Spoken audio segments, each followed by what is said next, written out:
the day we stopped apologizing for existing the phone call on the freeway. The sky outside was the color of wet cement, the kind of gray that makes you feel like the world has already made up its mind about your day. I was driving on the freeway, one hand on the wheel, the other resting against the window ledge, watching the city blur past in a series of gray and beige shapes. The airport signs had just come into view, green overhead boards with white arrows pointing forward, and I allowed myself a small, careful breath of optimism. We were going to make it.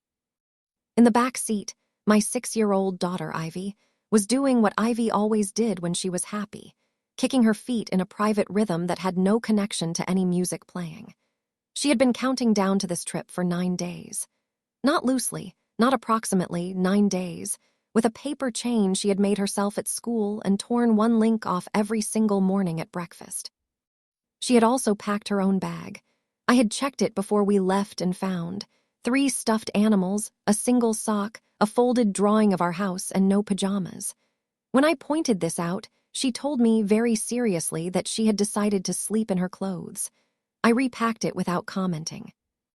The stuffed fox she had brought, a threadbare orange thing she called Captain, was buckled into the seat beside her. She had decided, weeks ago, that Captain would also be attending Thanksgiving. She had made him a tiny place card at school. His name was spelled Captin, and there was a turkey drawn beside it that looked like it had experienced a catastrophic event. I loved it deeply. "Do you think Mason will actually play with me this time?" Ivy asked, not looking away from the window. Mason was my sister Allison's son. He was 7 years old and had recently decided that Ivy was, at best, a mildly interesting distraction, and at worst, a person who did not understand the correct rules of any game. He changed the rules without warning, and then looked at Ivy with profound disappointment when she did not follow them. "I think he will," I said, in the specific voice that mothers develop, warm, confident, and entirely unconvincing to anyone over the age of 4. "And Paige said she has a new Barbie with an astronaut helmet," Ivy added. "She said she might show me." Paige was 9 and had recently developed a level of social awareness that made her deeply selective about what she showed people. I said that sounded exciting. Ivy hummed and hugged Captain tighter. I merged into the faster lane and let myself believe, just for a moment, that this year would be different. That was when my phone rang. My mother's name appeared on the screen. I smiled automatically, the way you do when your body has not yet received the message from your brain that says, "Be careful." I tapped the screen and put it on speaker, keeping both hands near the wheel. "Hi, Mom," I said. Her voice came through the speaker, and I noticed immediately that something was wrong with the tone. It was too careful, too measured, like someone who had rehearsed the sentence several times and still was not quite satisfied with it. "Hi, Sarah," she said. "Listen." In my experience, no sentence that begins with "listen" has ever ended with good news. I glanced in the rearview mirror.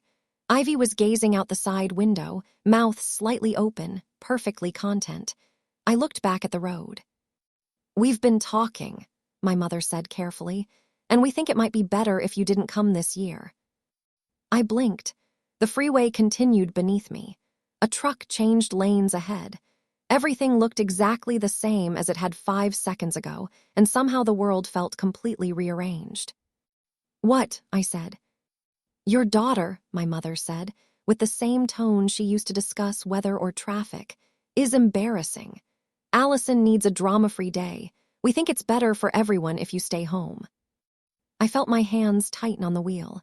My foot went to the brake instinctively, not enough to stop, just enough to breathe. I flicked on the hazard lights and eased the car onto the shoulder. I did not do this gracefully.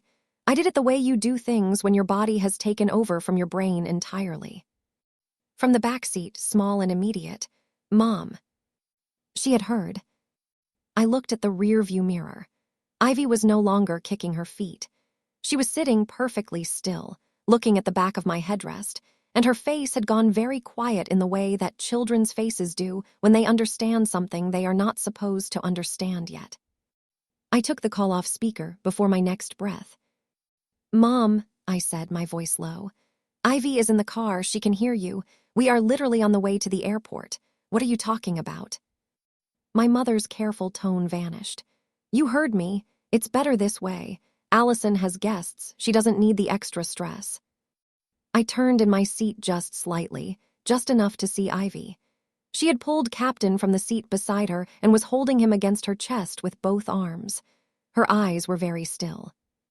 Hold on, I said to my mother. 1 second. I turned further back. Sweetheart, I said, and I made my voice as calm and warm as I could make it, which was not very calm, but I hoped it was warm enough. Stay buckled. I'm going to step outside for just a minute. I'll be right at the door. Ivy did not answer. She pressed her face into Captain's fur. On the shoulder of the road. The cold hit me when I opened the door. I stepped out onto the narrow shoulder, gravel crunching under my boots, the sound of the freeway enormous around me. Cars passed at speed, close enough that the air moved against me. I pressed the phone to my ear. Say it again, I said. My mother did not hesitate. Allison doesn't want the stress. She has guests, Justin's clients, important people. She doesn't want scenes. What scene? I said. My child existing is not a scene. You know what I mean, Sarah. I don't, I said. Explain it to me. You called my 6-year-old embarrassing. That's what you said. She is 6 years old and you called her embarrassing. She'll get over it, my mother said. I stared at a crack in the pavement near my shoe. I stared at it for a long time. We already have flights, I said. We are on the freeway. We are literally going to the airport right now. Then turn around, she said. It's not complicated. Allison needs 1 day without drama and your daughter. Stop, I said. She stopped. Do not, I said, finish that sentence. There was a pause. Then my mother said, in the voice she used when she had decided the conversation was over, it's better this way. We'll see you another time. And she ended the call. I stood on the shoulder of the freeway with the phone in my hand and the wind from passing trucks pulling at my jacket. I waited for her to call back. She didn't. Then I called Allison. She picked up on the second ring. What? She said before I had even spoken, not as a greeting, as an assumption. Did you tell Mom not to let us come? I asked. Because of Ivy. A long exhale, the kind designed to communicate that this conversation was already beneath her. Sarah, she said, I have people coming. Justin has clients here. I can't have. Can't have what? I said. Say it out loud. What can't you have? Silence. You don't want people asking questions, I said. That's what this is. You don't want Justin's clients looking at Ivy and asking questions that make things complicated for you. You're doing it right now, Allison said, her voice going sharp. This is why nobody can deal with you. You make everything a performance. I did not argue. I did not try to explain myself. There are people in the world who can be reasoned with, and there are people who have made up their minds and are simply looking for confirmation. Allison had never been interested in my explanations. She had been interested in my compliance, and those are different things. Okay, I said. My voice was very calm. I did not recognize it. Got it. And I ended the call. I stood on the shoulder of the freeway for a little while longer. A semi-truck passed, and the wind hit me hard enough that I had to widen my stance. I thought about a lot of things in those seconds. I thought about the place cards Ivy had made, folded and decorated with exploded turkeys, each one written in her careful, oversized handwriting. I thought about the way she had buckled Captain in beside her. Then I opened the car door and got back in. What children here? Ivy's eyes found mine in the rearview mirror the second I sat down. I turned to face her properly. Her hair had come loose on one side from the braids I had done that morning. She was holding Captain in her lap with both hands, not cuddled against him, just holding him. The way you hold something when you are not sure what is happening, but you know you want something solid. Hey, I said softly. She looked at me for a moment. Then she said very quietly, they don't want me there. My throat tightened in a way that was immediate and physical. I wanted to say no. I wanted to say, of course they do, you're confused, you misheard. The automatic responses were right there, already forming. But Ivy looked at me with the steady, serious expression she got. when she had already made up her mind about something and was waiting to see if I would be honest. "Don't lie," she said. "I heard Grandma. She said I was embarrassing." I sat back in my seat. The hazard lights were still blinking. Orange light, pause, orange light. A steady rhythm that my car had been making quietly while the world fell apart around us. "I'm sorry," I said, and it came out rough and honest and not nearly enough. Ivy looked at her hands. "Is it because I talk too much?" she asked. "Mason says I talk too much." "No," I said. "Is it because I spilled the juice at Easter?" "No, sweetheart. It is not because of anything you did." "Then why?" I did not have an answer that was both true and comprehensible to a 6-year-old. The real answer, that some people love conditionally, that some families are built on hierarchies that children can't see and adults barely understand, that Ivy's crime was simply existing in a way that complicated a carefully maintained image.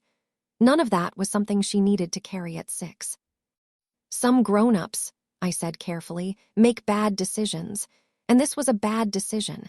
It is not about you. You are not the problem. You have never been the problem." Ivy looked at me for a long time. She wanted to believe me. I could see it. I could also see the part of her that was not sure she was allowed to. "Can Captain come wherever we're going instead?" she asked finally. "Captain can absolutely come wherever we're going," I said. I turned off the hazard lights, checked my mirrors, and pulled back onto the freeway, not toward the airport. I took the next exit. I had absolutely no plan. I was running on the oldest parenting instinct in the world, which is, keep moving, keep your face calm. Give them something to look at that is not your devastation. We ended up at an ice cream shop. Barbara. It was a small place, the kind with mismatched chairs and a chalkboard menu and a bell above the door that rang when you entered. There was a warm smell of waffle cones and sugar, the kind of place that makes you feel, briefly, like things might be fine. "Pick whatever you want," I told Ivy. 2 scoops.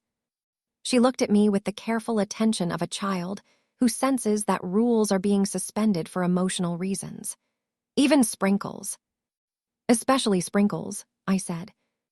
We got a table by the window. Ivy stared at her sundae, hot fudge, rainbow sprinkles, a wafer cookie she had specifically requested, and did not eat it. She held Captain in her lap and stared at the table, and I could see her thinking, working through something the way children do, quietly, with more depth than adults expect. I noticed the table beside us. An older couple, a woman around my mother's age, a younger woman who looked like her daughter, and a small girl, maybe 5 or 6, who was eating ice cream with absolute concentration. They were relaxed in the way families are when nobody has to perform for anyone. Easy. No one earning their place. My throat tightened again, fast and unexpected. I looked away. "Are you okay?" said a voice. The older woman at the next table was looking at me, not with pity, with simple attention.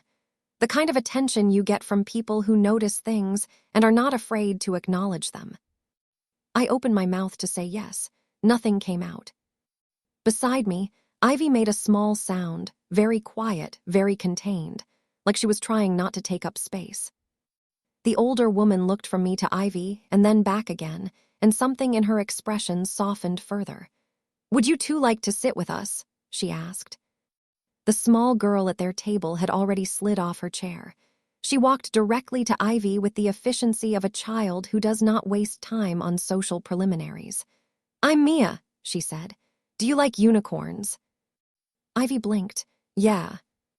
"Come on," Mia said, and Ivy followed her to the play corner at the back of the shop like her body had remembered, suddenly, how to be a child.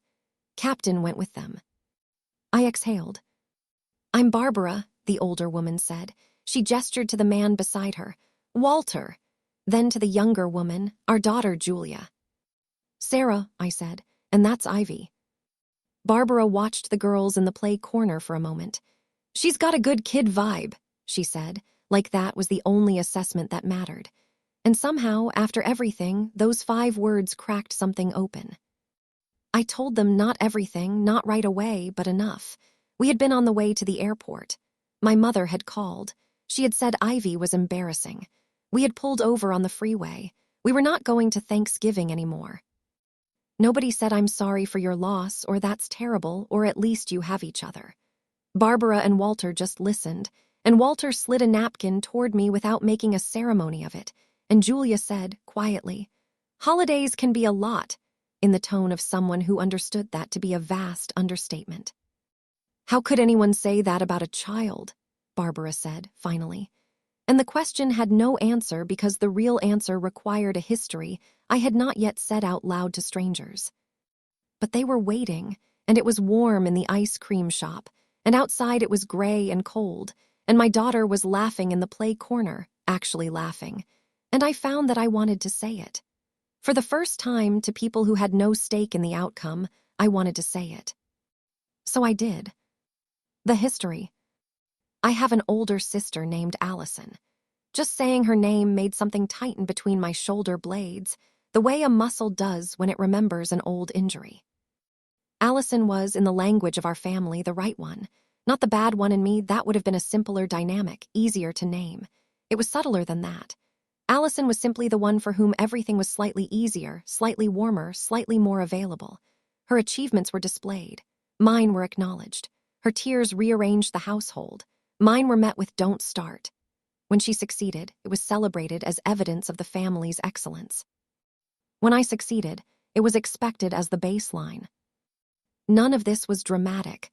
That was the thing. There were no villains in my childhood, no single defining moment of cruelty. Just 1,000 small calibrations that, taken together, amounted to a message.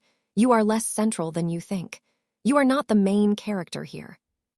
As adults, Allison had married Justin, a man my parents approved of immediately and enthusiastically.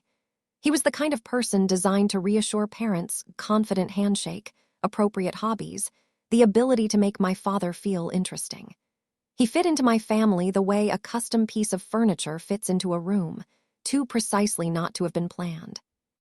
They had 2 children, Mason and Paige, and my parents became grandparents in the full commercial sense of the word. The baking, the photo albums, the social media posts with captions about gratitude and blessings.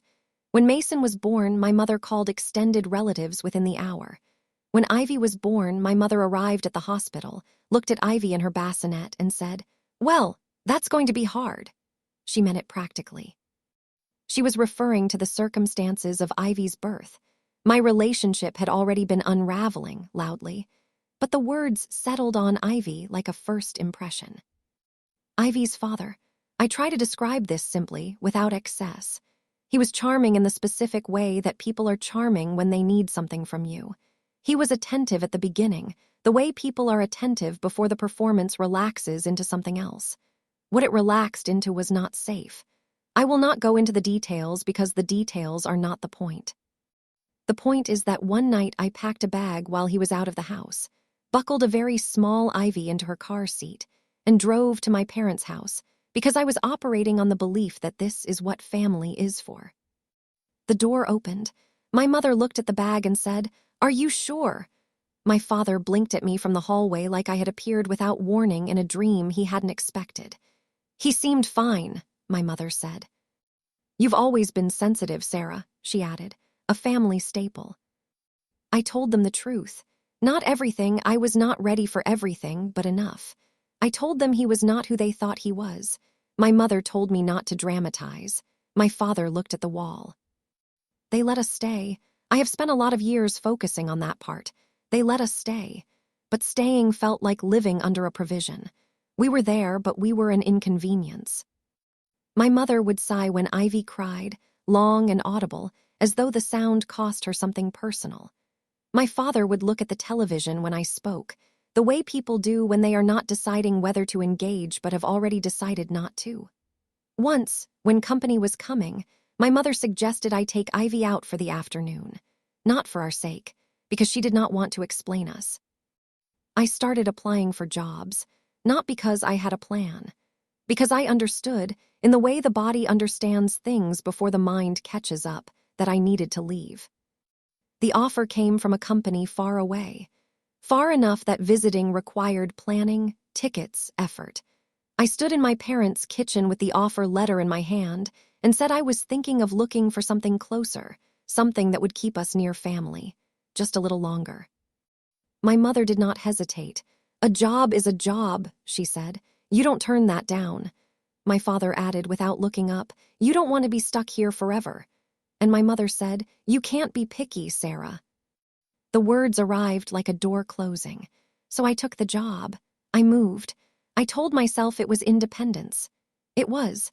But it was also a specific kind of exile, the kind where you are sent away by people who will later act confused about why you left. Over the following years, I made a life. A real one. I worked hard. I made friends slowly and carefully. Ivy grew up funny and curious and fierce and deeply interested in animals, particularly foxes. We built routines. We were okay. But Ivy kept asking about her grandparents. Not because she remembered them clearly, she was too young for clear memories, but because other kids talked about their grandparents the way they talked about holidays and traditions, like they were a given, and Ivy wanted to belong to that. She wanted grandparents. She had made them place cards with exploded turkeys. She had packed Captain so he could meet them. And my mother had called her embarrassing. Not to me, not privately after the fact, on speaker in the car where Ivy could hear every word. Sitting in that ice cream shop, watching my daughter play in the corner with a stranger's child, I finally let myself see what I had been carefully not seeing for most of my adult life. I could keep swallowing this. I was practiced at it. But I could not teach Ivy to swallow it. I could not let her grow up measuring her own worth by a standard set by people who changed the rules whenever she got too close. That was the final straw. Not the loudest moment, not the most dramatic, just the clearest. An invitation. Barbara listened to all of it, not with the expressions people make when they are waiting for their turn to speak, but with actual attention. Walter listened quietly, jaw tightening in places, nodding slightly in others. Julia reached over and refilled my water glass without a word. When I finished, there was a silence, not uncomfortable, settled. Then Barbara said, "Come to our Thanksgiving tomorrow." I looked at her. "You don't have to." "I know I don't have to," she said. "I want to. Walter wants to. Mia." She gestured at the play corner, where the girls had graduated from a plastic spoon dispute to some kind of elaborate pretend scenario involving Captain as a main character. "Clearly wants to. Come." I looked at Ivy. She was showing Mia how Captain was supposed to sit, with specific instructions about posture. "Okay," I said. It was not dramatic. It was just a door and I walked through it. What Thanksgiving actually felt like. Barbara's house smelled like something I had not smelled in a long time. Roasting turkey, butter, cinnamon, something sweet and warm beneath it all. The smell of a house that had been cooking since early morning for people it was genuinely pleased to see. Walter opened the door with a grin and said my name like it belonged in the sentence. Like I was expected, not accommodated. Ivy hovered behind me at first, her arm through mine. Captain clutched to her side. Then Mia appeared in the hallway and said, "You're here," with the full force of a 6-year-old's delight, and Ivy's grip loosened, and she followed Mia into the house like she already knew the floor plan. Barbara pressed a warm mug into my hands. "Kitchen's that way, shoes wherever, your family today." Family today. It could have landed as a kind thing strangers say. Instead, it landed as truth. I could feel the difference. I helped Julia chop vegetables, while Walter and Barbara moved around each other in the easy rhythm of people who have shared a kitchen for decades. There was music on low, something old, something my parents would have called nostalgic.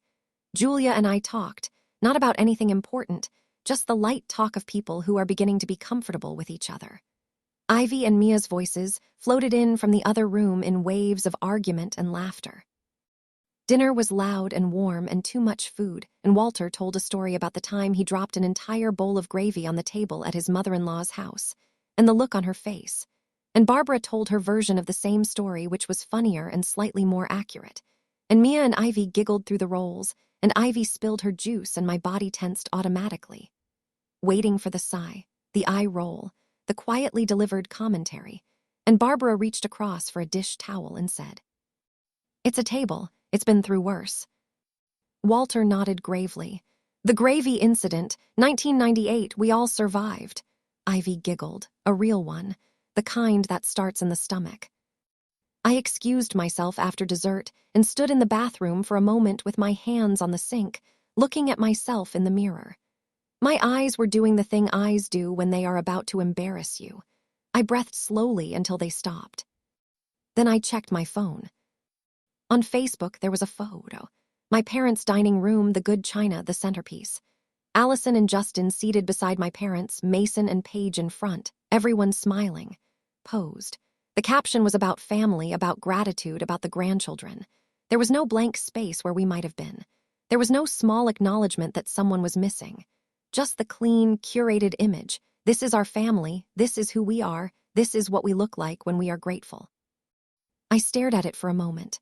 Then I put my phone in my pocket and went back to the table where my daughter was explaining to Mia, with great conviction, that Captain could absolutely fly if he concentrated hard enough. Something in me went still. Not sad, not shocked, just done.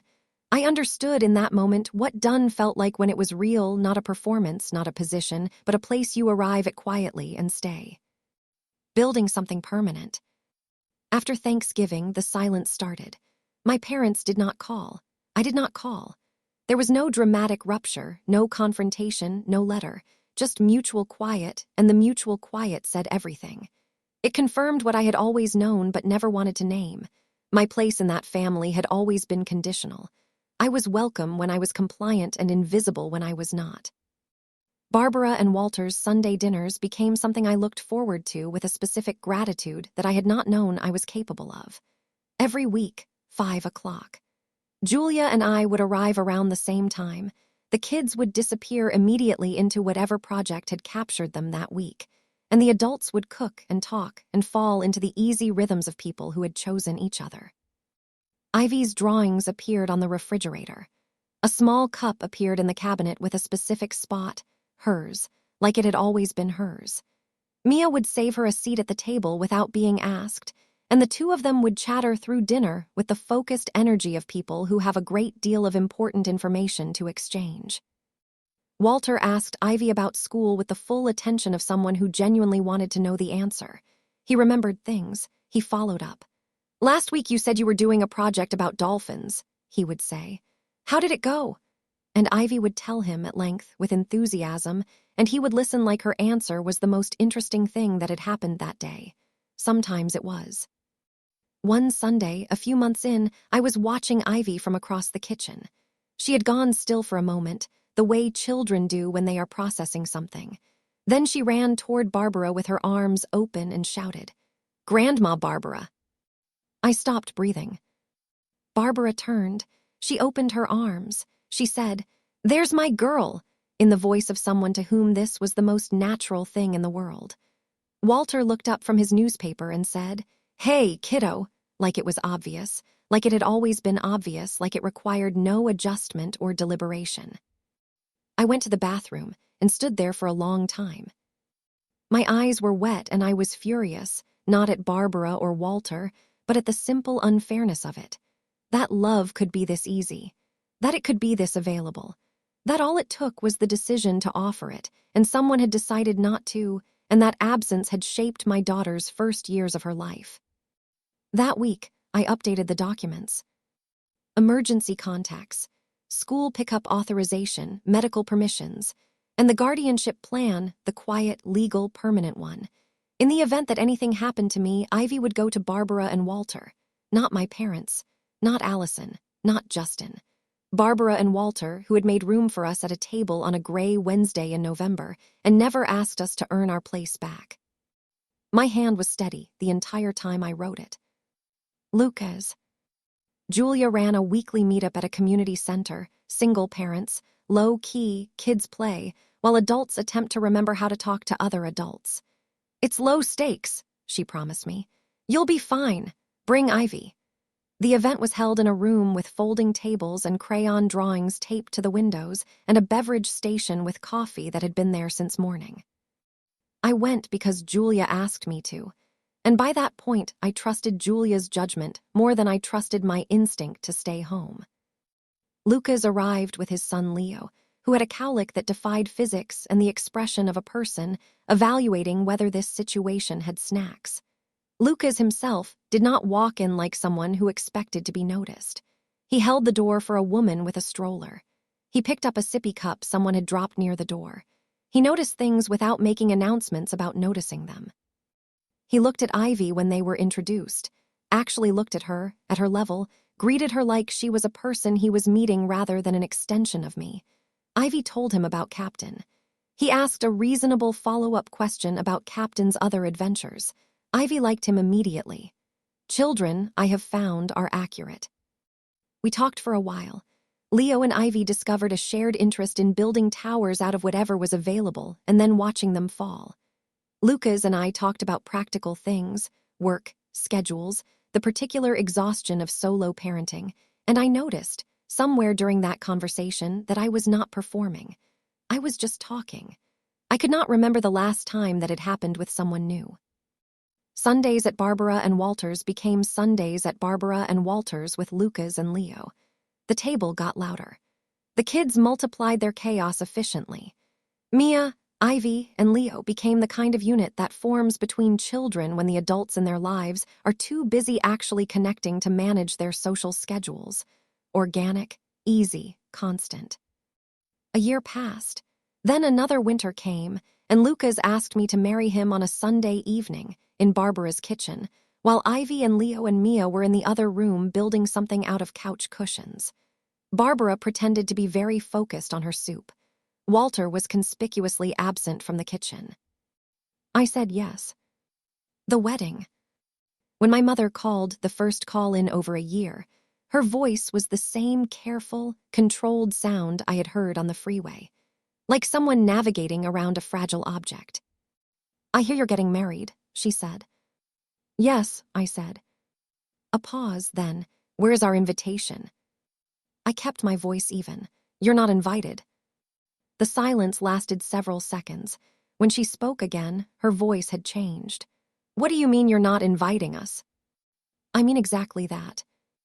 This is ridiculous, Sarah. We are your parents. And Ivy is my daughter, I said. And you called her embarrassing on speaker, while she was in the car, while she was sitting 5 feet away from me. She heard you. She has not forgotten. I have not forgotten. The answer is no. She started to say, don't start, and I said quietly, I'm not starting, I'm finishing. And I waited. She hung up. The pressure that followed was collective and immediate. Relatives I had not spoken to in years suddenly had my number. Family group chats reactivated. I received messages about tradition and forgiveness and the importance of family and the value of being the bigger person. I responded to one with one sentence. They rejected Ivy publicly, and she heard it. The responses after that were quieter. Then the voicemail from my mother arrived. She had decided they would be coming anyway. It was stated, not asked. They would be there. This was her right as a parent and a grandparent, and she expected us to behave accordingly. Lucas listened to the voicemail beside me and said, very quietly, "You're not crazy." I told him I would like that sentence embroidered on a pillow. He said he would look into it. We arranged security for the ceremony. One instruction, given clearly, documented, and confirmed: no one approaches Ivy. The day itself. On the morning of the wedding, Barbara was fixing Ivy's dress with the focused attention of someone who has decided that every ribbon matters today. Julia was attempting to do something precise with a curling iron. Walter was standing near the window, pretending to look at something outside, which is what Walter did when he was trying not to be visibly moved. Ivy spun. Do I look fancy? You look like trouble, Julia said, with the warmth of someone who considers trouble a high compliment. The best kind, Barbara added. Ready, kiddo, Walter said and offered his arm. The wedding coordinator stepped in quietly and told me that my parents had arrived. My sister's family, too. They were in the back row. Lucas appeared at my side. Want them removed? I looked at Ivy. Bright dress, tiny bracelet she had chosen herself, hair done by Barbara's careful hands. A 6-year-old heart that had been learning slowly over the past year that it was allowed to take up space. No, I said. Back row, away from Ivy. If anyone moves toward her, stop them immediately. The coordinator nodded and disappeared. Walter offered his arm and I took it, and we walked down the aisle together. My biological father did not stand. Walter was already standing, because Walter had been standing since we arrived, because that was who he was. Lucas was waiting at the altar with the expression of someone who has made a decision and is entirely at peace with it. Ivy stood off to the side with Mia and Leo, wearing her fancy dress, holding Captain in her arms. My parents sat in the back row, my mother stiff, my father smaller than I remembered, Allison scanning the room, Justin leaning back like he owned the occasion. They watched from the back row, and we got married. The speech. At the reception, when the DJ asked for the room's attention, I took the microphone. I thanked people. Then I paused, and I said clearly, calmly, into the room, that a year ago, on the day before Thanksgiving, I had been told not to come home, that my 6-year-old daughter had been called embarrassing by her grandmother, that we had pulled over on a freeway shoulder and the world had been rearranged by a phone call. The room went quiet in the specific way. It goes quiet when everyone has understood simultaneously that something important is being said. That call, I said, did not take something from us. It showed us exactly where we belonged, and where we belonged turned out to be here. I looked at Barbara and Walter. You made room for us when there was no obligation. You loved Ivy not despite who she is, but because of who she is. You showed her and me what it looks like when love is not a reward for compliance. The room responded.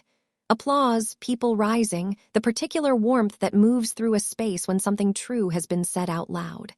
Barbara was standing, one hand pressed to her chest. Walter stood beside her, face red, proud, pretending to be interested in the floor. Julia, I added, you became the sister I needed, without auditioning for it, without conditions. More applause. I glanced at the back row. My mother's face had gone blank, the way faces go when the story has been taken out of your hands and you cannot reach it anymore. Allison looked stunned. My father was looking at the table. The room now knew. The story belonged to me, not to a family narrative that had been carefully maintained for decades, to me. I handed the microphone back and stepped into Lucas's arms. The final confrontation. My mother found me near the end of the reception. She pushed through to me with the efficiency of someone who has decided that politeness is no longer useful. What did you just say? She said, her voice tight. The truth, I said. You humiliated us, she said, in front of everyone at your own wedding. You humiliated a 6-year-old, I said. On a freeway, while she was sitting 5 feet away, I'm just matching the energy. Her eyes flashed. That is my granddaughter. You rejected her, I said. You called her embarrassing and told us not to come home. You don't get to call her yours after that. We did not, she started. Stop, I said. She stopped. I know what you said, I said. Ivy knows what you said. The conversation is documented. The decision has been made. I kept my voice low, not for her sake, but because Ivy was in this room. If anything ever happens to me, Ivy goes to Barbara and Walter. Not you, not Allison. The paperwork is done. You are not on any list that matters. My mother actually stepped back. You what? You are not listed anywhere, I said quietly. Not emergency contacts, not school pickup, not guardianship. You chose not to show up for her. I respected that choice. My mother's eyes went toward Ivy across the room. Bright dress, laughing at something Leo had done, Captain tucked under one arm. Something shifted in my mother's expression, not grief exactly, but the first flicker of understanding that something had been permanently lost. There you are, sweetheart, she called, her voice suddenly warm, moving toward Ivy. The security coordinator was there before she reached the table. Walter was 3 steps behind. Julia was already beside Ivy, one hand on her shoulder, turning her gently in the other direction. Barbara reached Ivy first. Calm, practiced. She knelt down and said something quietly, and Ivy looked up at her and nodded, and they moved away together. My mother's voice rose behind me. This is my family. Walter turned to her. He was not a large man. He did not raise his voice. He simply said, "Not today," in the tone of someone who has decided the matter. I looked at my mother for a long moment. She was older. She looked smaller than she had on the freeway, smaller than she had in my childhood.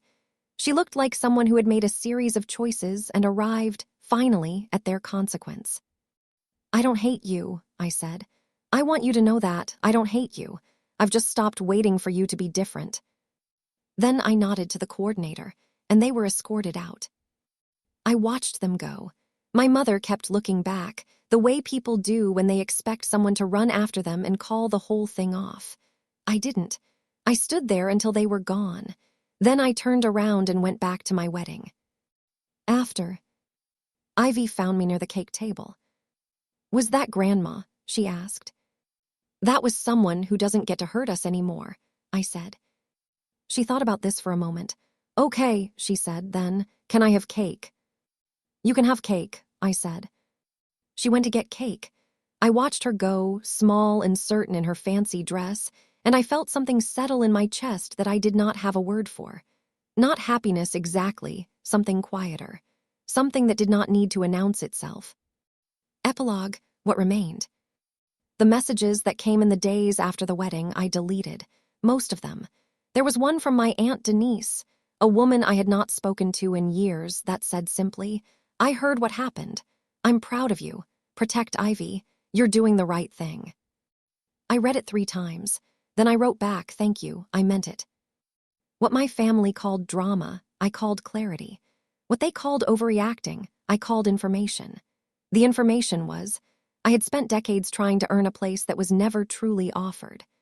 Ivy had spent the first years of her life being assessed by people who had already decided she was too much, and she was absorbing that assessment, quietly, carefully, folding it into her understanding of herself.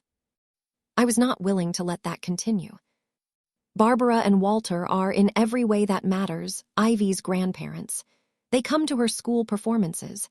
They know the names of her stuffed animals, their personalities, their histories, their specific quirks. They remember her preferences. They show up. Ivy calls them Grandma Barbara and Grandpa Walter, without hesitation, without apology, without waiting to be told she is allowed. Lucas is the kind of father Ivy did not have before, present, steady, interested. He asks her questions and waits for the full answer. He takes her concerns seriously. He fixed Captain's ear when the stitching came loose, using thread from Barbara's sewing kit, with the careful attention of a man who understood exactly what was at stake. Mia and Leo are her people. The 3 of them argue and laugh and invent elaborate fictional worlds and make messes that require adult intervention. They are the siblings she grew up without, assembled from love rather than blood, no less real for it. I am not a person who believes that everything happens for a reason. I do not think the phone call on the freeway was a gift. It was a wound. It hurt my daughter in ways that will take time and patience and good years to fully heal. But I know this.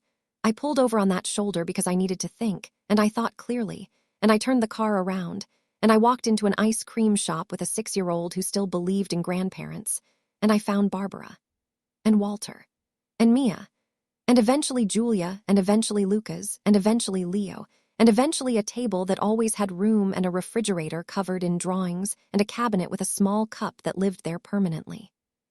Ivy is not embarrassing. She is extraordinary. She is funny and fierce and loyal and too curious for her own good, and she still makes place cards for Captain at every holiday meal. His name is still spelled Captin. I will never correct it. We are not the family I was born into. We are the family I chose, and that chose us back, and some days I sit at Barbara's table in the early evening light and watch Ivy and Mia and Leo doing something chaotic with increasingly little adult supervision. And I think, this is what it was always supposed to feel like. I should have let myself want it sooner, but I have it now, and this time I am keeping it. And